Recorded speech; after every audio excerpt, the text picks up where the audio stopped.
Episode की शुरुआत में हम अनहेड को देखते हैं जो रिटेनर के घर के पास पहुंच चुकी होती है, जहां पे हम स्नेक और फॉक्स को देखते हैं, जहां पे ये दोनों आपस में बातचीत कर रहे होते हैं, जहां से पता लगता है कि स्नेक को बुलावा आया है मिस्ट्रेस का और उसे पता लगता है कि शायद मिस्ट्रेस को जो 3 घोड़े इनको रिवॉर्ड के तौर पे मिले हैं शायद उनमें से एक हिस्सा भी चाहिए। लेकिन तभी स्नेक की नजर पड़ती है अनहेड के ऊपर। अनहेड बोलती है, मिस्टर स्नेक, क्या आप मुझे मेरे पति गार्डार्ड से मिलने का मौका देंगे? और तब स्नेक बोलता है नहीं। इसके बाद अनहेड बोलते हैं उसे तो काफी ज्यादा चोट लगी थी, उसके घाव कैसे हैं? स्नेक बोलता है मुझे इससे क्या घंटा फर्क पड़ता है, उसने मेरे साथियों को मारा था, मैं उसकी परवाह क्यों करूं?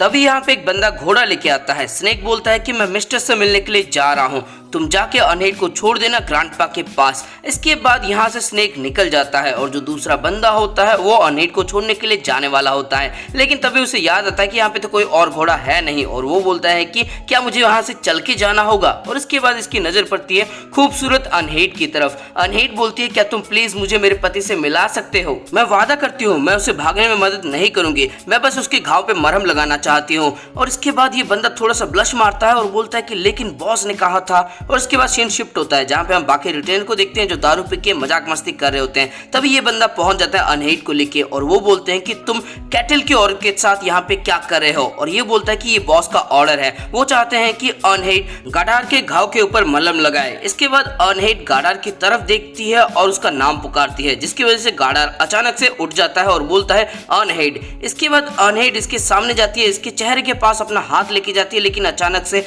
रुक जाती है। और इसके बाद अनहेड बोलते हैं उन्होंने तुम्हें बहुत बुरी तरह से पीटा है। गार्डार्ड बोलता है मेरी रस्सियां खोल दो, उसके बाद हम दोनों अपने घर जा सकते हैं। इसके बाद वो रिटेनर बोलता है कि घबरा मत, उसके पास रस्सियां काटने के लिए कुछ भी नहीं है। तभी दूसरा रिटेनर बोलता है ठीक है कोई बात नहीं, लेकिन अनहेड तुम्हारा पति बड़ी ही मेहनत से तुम्हारे पास आया है, क्या तुम सिर्फ मलहम लगाओगी, क्या कुछ और नहीं करोगी? यानी कि ये कमीना डबल मीनिंग जोक मार रहा है। इसके बाद अनहेड बोलती है कि ये बंधा हुआ है, मैं इसका इलाज कैसे कर सकती हूँ, इसे खोल दो। और इसके बाद वो बंदा बोलता है कि नहीं कभी नहीं, घबरा मत, उसका नीचे वाला हिस्सा हमने बांध के नहीं रखा है, और जोरों से हंसने लगता है। इसके बाद गार्डर बोलता है अनहेड मुझे माफ कर दो, मैं दोबारा कभी भी तुम्हें और जाल्टी को अकेला छोड़ के नहीं जाऊंगा, कभी नहीं जाऊंगा, ये मेरी गलती थी, मैं मानता हूँ कि ये मेरी गलती थी, मुझे माफ कर दो अनहेड। इसके बाद अनहेड एकदम शॉक हो जाती है, उसकी आंखों से आंसू निकलने लगते हैं और वो रोने लगती है। और उसके बाद गार्डर बोलता है मैंने तुम्हें बहुत ज्यादा दुख दर्द दिया है, उन सब के लिए मुझे माफ कर दो, मेरी रस्सियां खोल दो, उसके बाद हम दोनों एक अच्छी खुशहाल जिंदगी जी सकते हैं। लेकिन अनहेड रोते हुए बोलते कि नहीं मुझे माफ कर दो गार्डर, मुझे माफ कर दो। इसके बाद गार्डर बोलता है ये तुम कैसी बातें कर रही हो, माफी तो मुझे तुमसे मांगनी चाहिए, अनहेड अपने आप को संभालो। इसके बाद वो जो अश्लील रिटेनर होता है वो बोलता है कि मेरा सारा मूड खराब हो गया, लगता है बहुत तेज बारिश होने वाली है, मैं अंदर जा रहा हूँ आराम करने के लिए। और उसके साथ बाकी रिटेनर भी जाने लगते हैं। तब ये पहला वाला रिटेनर बोलता है कि हे बॉस ने कहा था कि इसके ऊपर नजर रखना जरूरी है। और दूसरा रिटेनर बोलता है कि एक इंसान इसके लिए काफी है, वैसे भी तुम इस लड़की को लाए थे, तुम खुद ही संभालो। इसके बाद सारे रिटेनर चले जाते हैं और ये पहला वाला रिटेनर बोलता है कि हे अनहेड बहुत हो गया, अब तुम्हें वहीं पे जाना होगा जहां से तुम आई हो। लेकिन अनहेड बिल्कुल भी इसकी बातों को नहीं सुनती और ये फिर से बोलता है कि ये मेरी गलती है, मैं कभी भी लड़कियों को मना नहीं कर पाता। और इसके बाद वो अनहेड के पास जाता है और बोलता है अनहेड वक्त खत्म हो चुका है, और उसके कंधे के ऊपर हाथ रखता है, जिसकी वजह से गार्डर को बहुत तेज गुस्सा आता है। वो अचानक से जॉ टाइटन में बदल के इसके गले को काट लेता है। पता नहीं सब लोगों को जॉ टाइटन ही क्यों बनना है। ये सब देखने के बाद अनहेड बहुत ही ज्यादा हैरान हो जाती है। इसके बाद हम उस रिटेनर को देखते हैं जिसकी हालत बहुत बुरी होती है, वो एक शब्द भी नहीं बोल पा रहा होता क्योंकि आधे से ज्यादा गले का हिस्सा गार्डर ने उसका खा लिया होता है। इसके बाद वो रिटेनर बड़ी मुश्किल से अपनी तलवार निकालता है, लेकिन कुछ करने से पहले उसकी मौत हो जाती है, वो टेबल के ऊपर गिर जाता है। इसके बाद हम अनहेड को देखते हैं जो बहुत ही ज्यादा हैरान होती है और गार्डर बोलता है अनहेड जल्दी करो, वो चाकू लो और रस्सियां तोड़ दो, अनहेड जल्दी करो, हमारे पास वक्त नहीं है। लेकिन अनहेड बहुत ही ज्यादा शॉक में होती है, वो कुछ कर नहीं पाती। तभी यहाँ पे दूसरा रिटेनर आके देख लेता है इन सबको और वो बोलता है कि उन्होंने आदमी को मार दिया,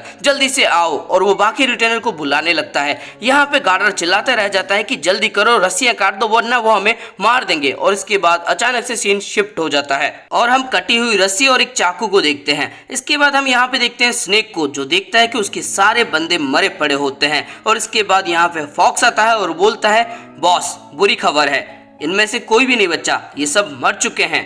और इसके बाद स्नेक बोलता है कि ये सब बेवकूफ हैं, मैंने इनसे कहा था कि उसके ऊपर अच्छे से नजर रखे, उसको कमजोर ना समझे। इसके बाद दूसरा बंदा बोलता है बॉस जरा यहाँ पे आइए, और इसके बाद ये एक तलवार दिखा के बोलता है कि इस तलवार के ऊपर खून लगा हुआ था जो बारिश की वजह से धुल चुका है, लेकिन उसके थोड़े से निशान यहाँ पे बचे हुए हैं, यानी कि जरूर इसने अटैक किया होगा दुश्मन के ऊपर। और इसके बाद स्नेक बोलता है लगता है उसे गहरी चोट आई है, पहले से भी उसे बहुत चोट आ चुकी थी, अभी एक और चोट आई है। यहाँ पे कोई घोड़े नहीं थे, यानी कि वो ज्यादा दूर नहीं गया होगा, उसे ढूंढो और जैसे ही वो तुम्हें दिख जाए उसे हम यहीं पे मार देंगे। इसके बाद सीन शिफ्ट होता है, हम एनार को देखते हैं जो बाहर की तरफ देख रहा होता है। बारिश थम जाती है और तब यहाँ पे थॉरफिन आता है और बोलता है एनार तुम रात भर नहीं सोए, और तब एनार बोलता है कि तुम भी तो नहीं सोए थॉरफिन, अगर तुम सोते तो तुम सपनों में जरूर चिल्लाते। इसके बाद थॉरफिन हाँ बोलता है। इसके बाद एनार बोलता है कि तुम रात भर मेरे ऊपर नजर बनाए रखे थे, तुम्हें लगा था कि मैं रात में कुछ गड़बड़ी करूंगा, मैं नहीं करूंगा, मैं अनहीट के लिए कोई और परेशानी खड़ी नहीं करने वाला, इसका कोई मतलब नहीं बनता, हम सब शांति से जी रहे थे, अपनी ताकत का इस्तेमाल करके किसी और की आज़ादी को छीन लेना ये सही नहीं है, ये बिल्कुल भी सही नहीं है। इसके बाद थॉरफिन बोलता है मैंने अपनी जिंदगी का ज़्यादातर हिस्सा जंग में ही बिताया है, मुझे कोई हक नहीं है ये सब कहने का, लेकिन उसके बावजूद मैं मानता हूँ ये गलत था, मैं गलत था। इसके बाद एनार बोलता है मुझे नहीं लगता कि अनहीट को तुम्हारे पास्ट के बारे में कुछ पता है। इसके बाद थॉरफिन बोलता है ये बहुत बुरा है, मुझे डर है कि कहीं उसे मेरे पास्ट के बारे में पता ना लग जाए, उसे ये पता ना लग जाए कि मैंने इतने सारे लोगों को चोट पहुंचाई, उसके बाद भी मुझे अफसोस नहीं है। और इसके बाद एनार बोलता है कि पता नहीं तुम क्या एक्टिंग कर रहे हो, मुझे समझ में नहीं आ रहा। आगे एनार बोलता है थॉरफिन तुम्हें याद है तुमने एक बार मुझसे सवाल किया था कि कैसे हम स्लेवरी और जंग को खत्म कर सकते हैं, मेरे लिए तो एक सपने जैसा है, लेकिन तुमने दोनों को एक्सपीरियंस किया है, तुम बताओ तुम्हें क्या लगता है हम किस तरह से जंग और स्लेवरी को खत्म कर सकते हैं। इसके बाद थॉरफिन बोलता है मैं अपने एक्सपीरियंस से कह रहा हूँ जितना ज्यादा जंग होता है उतना ही ज्यादा स्लेवरी बढ़ते जाता है, जो लोग हार जाते हैं वो स्लेव बन जाते हैं, जैसे तुम और अनहीट। एक वॉरियर और एक स्लेव ट्रेडर में ज्यादा फर्क नहीं है, मैं मानता हूँ कि दूसरे तरीके से भी स्लेव बनते हैं, लेकिन मेरे हिसाब से जंग की वजह से सबसे ज्यादा स्लेव्स बनते हैं। लेकिन नॉर्समैन के लिए जंग एक बुरी चीज नहीं है, उनके हिसाब से वो जितना ज्यादा लोगों को मारेंगे वो उतना ही ज्यादा सोने जवाहरात ला सकते हैं और उनकी इज्जत भी उतनी ही ज्यादा होती है। इसलिए हर बाप अपने बेटे को जंग करना सिखाता है, उन्हें जंग के मैदान में छोड़ जाता है, और बिना सवाल के नॉर्समैन यही काम सदियों से करता आ रहा है। जो तुम्हें बहुत ही ज्यादा नेचुरल लगता है उस चीज को भी रोकना बहुत मुश्किल है। इसके बाद एनार बोलता है लेकिन तुम्हारी तरह भी तो इंसान है जिन्होंने वादा किया है कि वो दूसरों को चोट नहीं पहुंचाएंगे। इसके बाद थॉरफिन बोलता है नॉर्स के सोसाइटी में हमारे जैसे लोगों को कायर कहा जाता है, लेकिन कोई बात नहीं, मैं उन सब का और बोझ नहीं सह पाऊंगा। इसके बाद एनार बोलता है किनका, और तब हम देखते हैं जमीन फट जाती है, वहां से एक हाथ निकल के आता है जो थॉरफिन को जकड़ लेता है। आगे थॉरफिन बोलता है मरे हुए लोग जिन सबको मैंने मारा वो सब रात में मेरे सपने में आते हैं और मुझे सताते हैं, मुझसे सवाल करते हैं कि मैंने उन सबको क्यों मारा, जबकि मेरे पापा को जब मारा गया था तब मुझे बहुत ज़्यादा दुख हुआ था, बहुत गुस्सा आया था, लेकिन उसके बावजूद मैंने बहुत लोगों के पापा को, बेटा को, भाई को, बहुतों को मारा है, मैंने आखिरकार ऐसा क्यों किया। इन सब के लिए मुझे प्रायश्चित करना होगा, मुझे इन सबको एक शांत जगह ले जाना होगा, मैं एक और इंसान का बोझ नहीं सह पाऊंगा। मैं सोच रहा था कि इन सब की भरपाई के लिए मुझे क्या करना होगा, क्योंकि अगर मैं किसी को नहीं मारता तो इससे मेरा पश्चाताप पूरा नहीं होगा। जितना गेहूं मैंने बर्बाद किया है उससे कई गुना ज्यादा गेहूं मुझे खुद लगाना होगा, जितने घरों को मैंने जलाया है उससे ज्यादा घर मुझे बनाना होगा, लेकिन उसके बावजूद मुझे नहीं पता कि मैं पूरी दुनिया के अंदर से जंग को कैसे खत्म कर पाऊंगा। लेकिन मैं एक छोटा सा गाँव बना सकता हूँ, एक ऐसा छोटा सा गाँव जहाँ पे तलवार की कोई जरूरत ही ना होगी। इसके बाद एनार बोलता है लेकिन तुम उस गांव को कैसे सुरक्षित रखोगे, मुझे भी जंग पसंद नहीं है, लेकिन वाइकिंग हर जगह पे पहुंच जाते हैं और उनसे बचने के लिए, शांति बनाए रखने के लिए और आजादी के लिए तुम्हें उनसे लड़ना होगा। इसके बाद थॉरफिन बोलता है ये भी अच्छा नहीं है, अगर हम शांति के लिए लड़ाई करेंगे तो हम कभी भी खून की प्यासी उस नर्क से बाहर नहीं आ पाएंगे।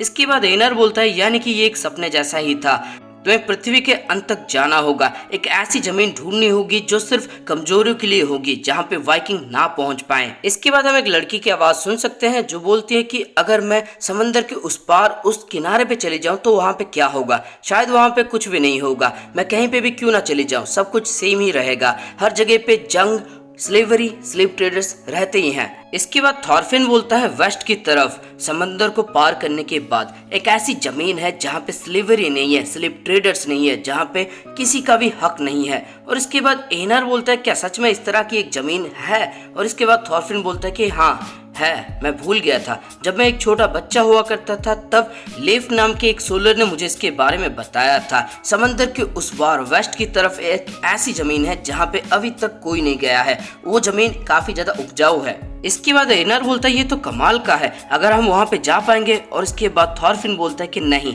हम वहाँ पे नहीं जा पाएंगे क्योंकि वो बहुत ज़्यादा दूरी पे है और उसका एग्जैक्ट लोकेशन के बारे में किसी को नहीं पता। अगर हमें वहाँ पे जाके एक देश बनाना है तो हमें बहुत सारे लोगों को भी यहाँ से ले जाना होगा, जो बहुत ही ज़्यादा मुश्किल होने वाला है। इसके बाद एनर बोलता है कि ठीक है, अब मैं समझ गया, लेकिन बहुत दिनों बाद जाके मुझे इतनी अच्छी खबर सुनने को मिली है। इसके बाद हम देखते हैं यहाँ पे फॉक्स और उसके साथी आ जाते हैं। इसके बाद फॉक्स की टीम यहाँ पे छानबीन करने लगती है। फॉक्स बोलता है जरा ध्यान रखना, वो बहुत ही ज्यादा ताकतवर है। इसके बाद एनर बोलता है कि सुबह सुबह आखिरकार यहाँ पे क्या हो रहा है। इसके बाद दूसरा बंदा बोलता है लगता नहीं है कि वो यहाँ पे होगा, यहाँ पे बहुत ज्यादा सामान है। और इसके बाद ये एक एक सामान बाहर फेंकने लगते हैं। एनर बोलता है कि आखिरकार यहाँ पे हो क्या रहा है। और तब थॉरफिन बोलता है कि वो भाग गया, गार्डर भाग गया और क्या वजह हो सकती है यहाँ पे छानबीन करने की। इसके बाद एनर बहुत ज्यादा हैरान हो जाता है और बोलता है अनहेड। इसके बाद सीन शिफ्ट होता है। हम देखते हैं सेवर्कल को। सेवर्कल सो रहे होते हैं और उनके पास बैठा होता है स्नेक। स्नेक बहुत ज्यादा गुस्से में होता है। सेवर्कल अपनी आंखें बंद कर लेते हैं। नहीं, बूढ़ो मरा नहीं है, बस सो रहा है। और स्नेक को देख लो भाई, बहुत ज्यादा गुस्से में है। और इसी के साथ ये वाला एपिसोड हो जाता है खत्म। दोस्तों 5 दिनों से मैंने वीडियो कोई भी अपलोड नहीं की थी। उसके पीछे का रीजन था कि हेल्थ की कंडीशन बहुत खराब हो गई थी, बुखार आ गया था, सर्दी भी हो गई थी, खांसी भी हो गई थी। और जब ये सब खत्म हुआ उसके बाद लूज मोशन शुरू हो गए और लूज मोशन ने मुझे पूरी तरह से लूज कर दिया था। अभी भी थोड़ा सा है लेकिन अभी काम चलाओ है, काम कर सकते हैं। तो दोस्तों इस एपिसोड के अंदर आपको कुछ भी अच्छा लगा, फिर मजा आया तो इस वीडियो को लाइक कर दो, कमेंट करके कुछ भी अच्छा सा लिख दो और साथ में इस वीडियो को अपने दोस्तों के साथ शेयर कर देना। और अगर चैनल पर नए हो तो फिर चैनल को सब्सक्राइब करो और उसके बाद घंटा या फिर घंटी जो भी तुम्हें दिखेगा उसको जोरों से दबा देना, क्योंकि दुनिया में हर कोई कुछ ना कुछ बजा रहा है, तुम कम से कम घंटी ही बजा लो।